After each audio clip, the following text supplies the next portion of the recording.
All right, I'm gonna give in. I'm gonna do a review of a watercolor palette, the Paul Reubens metallic watercolor, which I just so happen to have right here.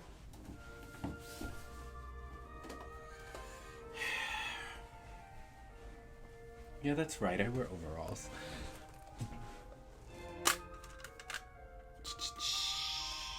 Here they are, used and abused. Not really, I've only used these twice. But today I'm going to be messing with these and kind of talking to you about how you can use them to your advantage, what they will work well with and what they will not work well with. And essentially we'll end up with a piece that's free-handed and looks like this. This is just a little play on a wallpaper design that I really love. A damask. It may actually be a fabric. It's a damask woven with antlers and deer heads and leaves. So I just extracted some of the leaves and the antlers and then painted over in metallic. I don't know if you can see it. Maybe I should take it out of the sleeve. These paints are quite interesting. I don't necessarily like them on their own, but as you'll see in the execution, let's just get to it. I'm not spoiling anything for you.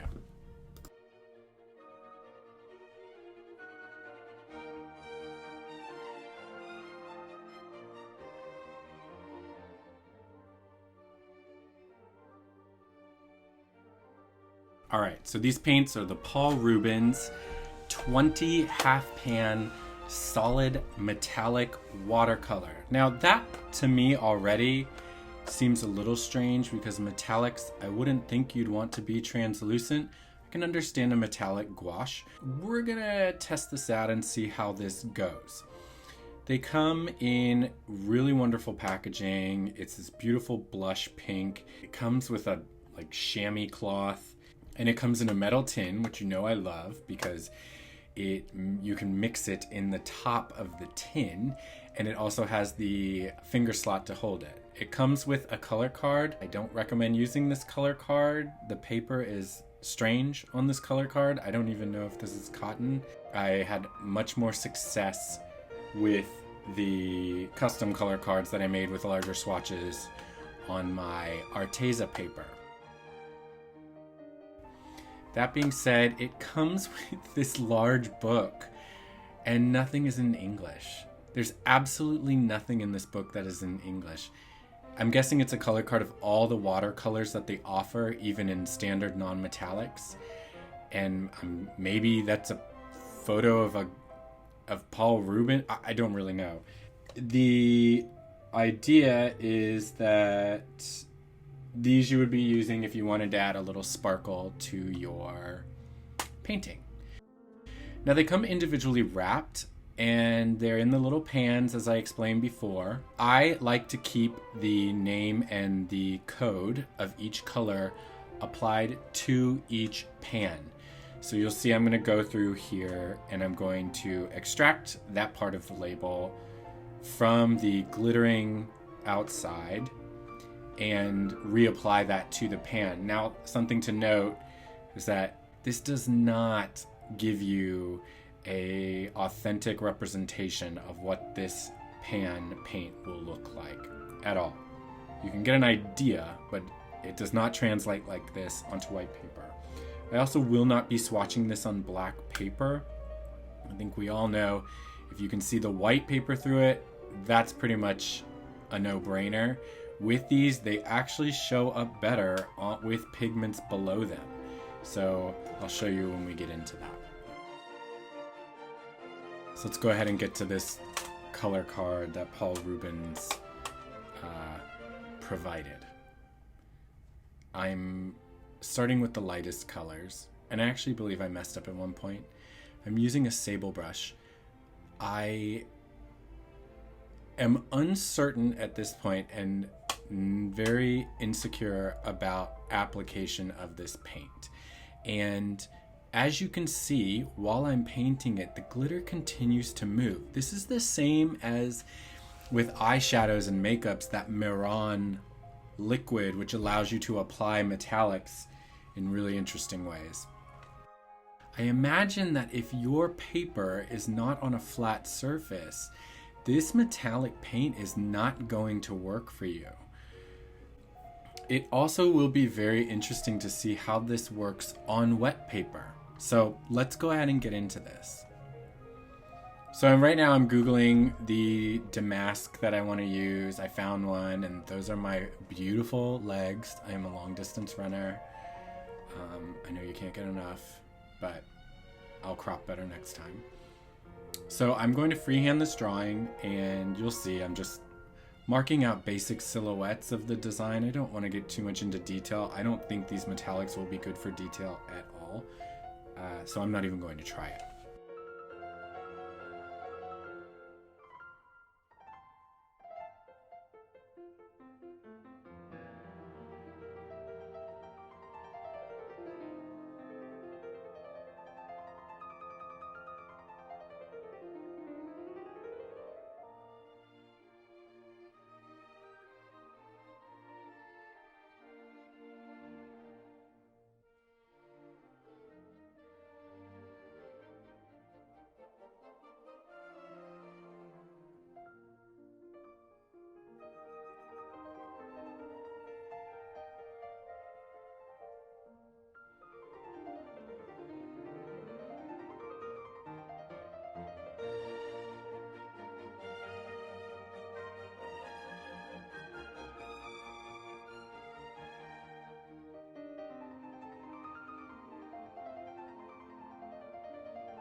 So now that the drawing's complete and I have it taped down, it's time to wet the paper and start painting. But first I'm gonna lay down color because I did not like how these pigments laid on just plain white paper. So on wet, I'm going to paint using the Arteza 36 solid pans of watercolor. And I'm just gonna color block out some basic colors. I wanna use some of my favorite colors. So this in no way is gonna be a beautiful art piece or anything like that. I just want this to be like a sketchboard. I am using the Arteza 100% cotton Premier or professional watercolor paper in 9x12. and I am using Rayo's marinara jars for my water. Please remember to use 2. That's particularly important with this application because you don't want the different glitters transferring from each pan, which can make it difficult. Here I'm going way over the lines with my bleed because these colors are not very dark. I'll go back in as it dries and add more saturation. I do want the colors to be quite solid when I go ahead and apply the metallic because I want to see how consistent these are. So right now these colors will bleed out, and I think at this point I probably made the decision that the background needed to be a dark color, maybe a navy blue or a hunter green or a black, so that these colors really stood out and I could really see the metallics bounce off.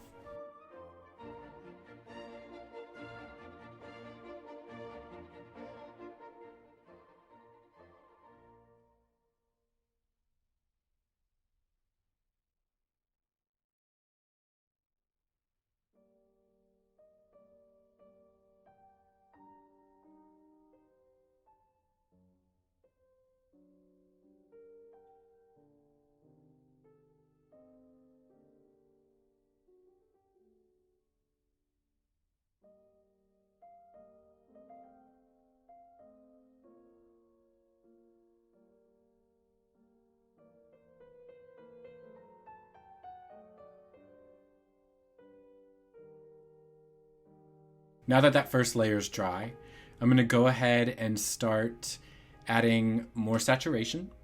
And I'll be kind of marking out some other details I want to do in the leaves. They'll be two-toned. They'll be orange and red.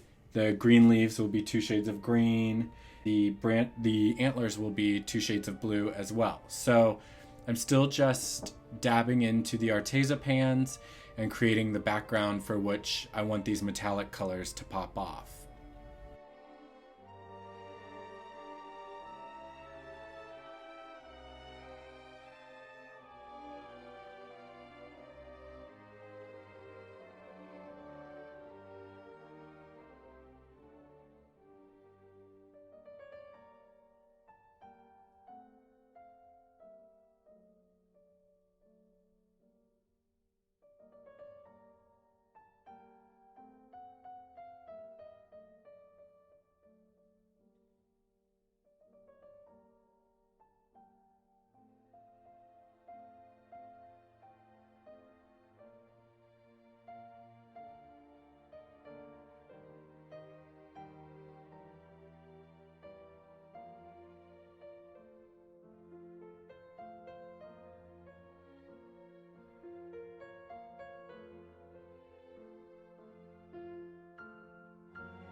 After I started to darken up all the silhouettes, I went ahead and started to deepen the black and dark sepia that the background was composed of, and I wanted to add a little texture and fun to that. I felt that this painting was a little bit sparse, so I started to add these little dust fragments in the air. They're little eyelet shapes.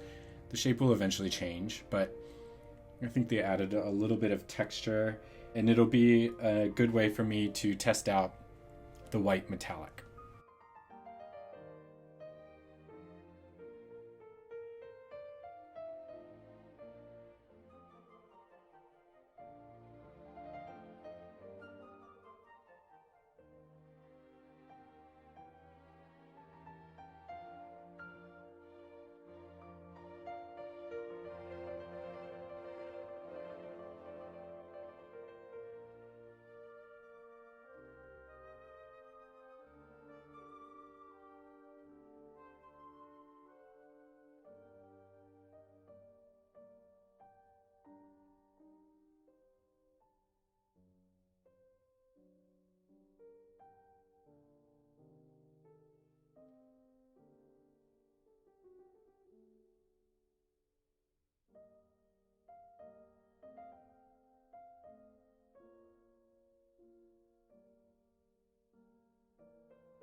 So now the metallics are ready to be applied. I've sprayed them and let them soak for a little bit before I go ahead and start mixing in them with a sable brush.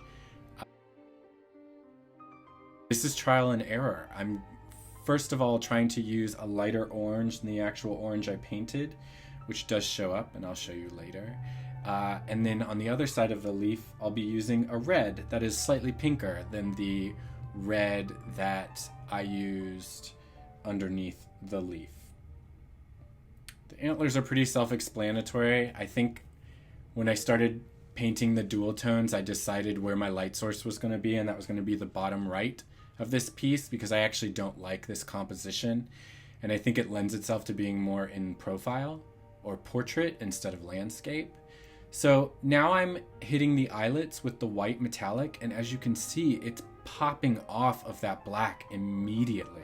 So some of these colors lend themselves to be very opaque, whereas others are extremely translucent, which is kind of a bummer that it has to be hit or miss in that way.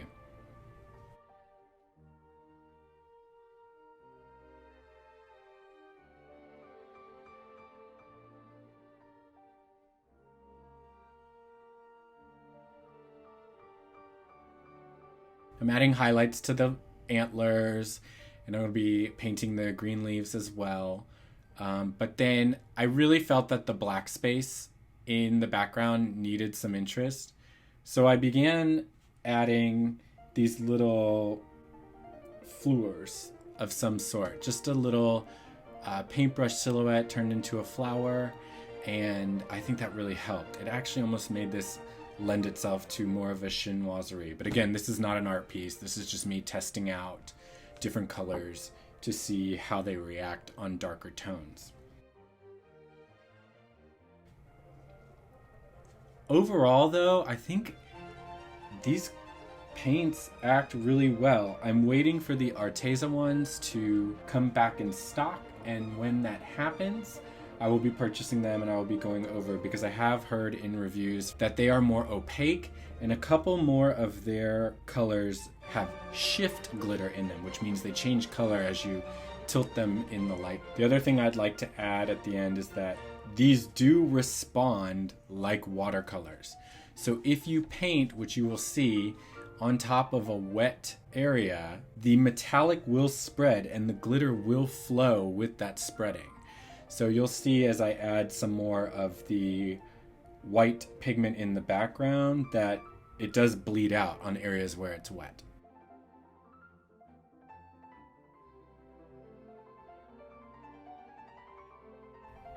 Overall, when this was dried and pressed, I think this came out beautifully. I'll try to get footage of it appropriately in the light, but I think it works really well for what you need it for. I could see using this on holiday postcards or something like that, but I don't know how you would apply this in a fine arts concept that would look good. I don't think it's necessarily very blendable, so it would require some color blocking. It's difficult to really figure out how to work with colors that some are transparent and others are almost completely opaque, like a gouache. But anyways, thanks for stopping by. I hope this helped you think about whether you want to purchase this or even work with metallic watercolors. I most likely will not be buying any other brands of this because I don't want to really focus on metallic techniques. I hope if you're watching this, you're getting some help. I hope this helps you in your artistic journey, and I hope that you feel free trying out these things. So enjoy. Thank you so much.